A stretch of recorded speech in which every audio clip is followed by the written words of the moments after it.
کاندیدی هەڵبژێراوی جەهاپا بۆ پەرلەمانی تورکیا لەگەڵ بازرگانانی شای دیاربەکر باز لە شکستی 30 ساڵەی پارتەکەیەکات لە هەڵبژاردنەکەدا لەو ناوچانەی زۆری نەکوردن. جەهاپا نەک هەر خۆی لە کورد دوورخستبووە بەڵکو وەک پارتێکی سیاسیشی لەبارەی کێشە بنەڕەتیەکانی کوردەوە نەوتووە گوتارێکی نەرێنیان بەرامبەری هەبووە بەهۆی سەرۆکی نوێەوە سیاسەتی پارتەکەمان گەیشتوتەوە ئاستەی لیان نزیک بینەوە و لەگەڵیان ببینە هاوپەیمان تاوەکو چارەسەر بۆ کێشە بنەڕەتیەکانی کورد بدۆزینەوە.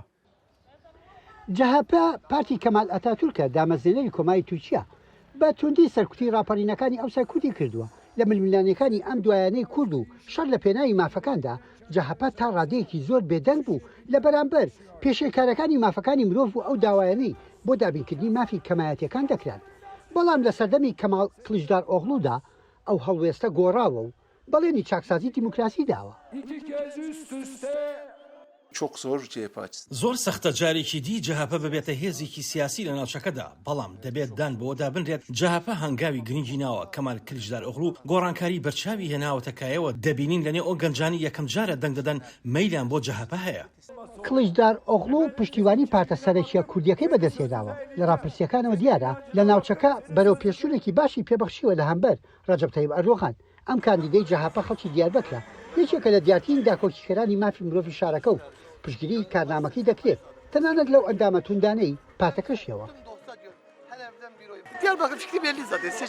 دەنگی ئامەد ئاشکرایە بۆ چوونی خەڵک ڕوونە هەرچەندە لەگەڵ جەهاپادایە بەڵام لە ماڵەکانەوە دەنگی بۆ دەدەن.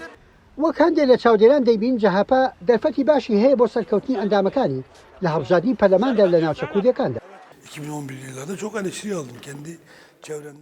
لە ساڵی 2002 ڕخنەی زۆرم لێگیراوە لەلایەن هاوڕێکانمەوە کاتێک پەیوەندیم بەم پارتەوە کرد ئێستا نزیکەی هەمویان دەنگ بە کەمال کلیژدار ئۆغڵۆ دەدەن لەو بارەیەوە بیرلەوە دەکەمەوە منیش ڕۆڵم تێیدا هەبووە. شیکەرەوە دەڵێن بەدەستهێنانی کورسەکانی پەرلەمانی دیاربەکر و شارەکانی دی کە زۆری نەکوردن دەبێتە هۆی ڕەواندنەوەی ئەو بارەباوەی ئاکەپەی ئەردۆغان و پارتی چەپی سەوزی لە ئەنگلی کورد پێشتر هەیبووە جا ئەگەر بەو شێوەیە بێت ئەوە دیمەنی سیاسی تورکیاش دەگۆڕێت. یەحیا بەرزنجی دەنگی ئەمریکا بۆ راپۆرتی دۆریان جۆنس لە دیاربەکرەوە.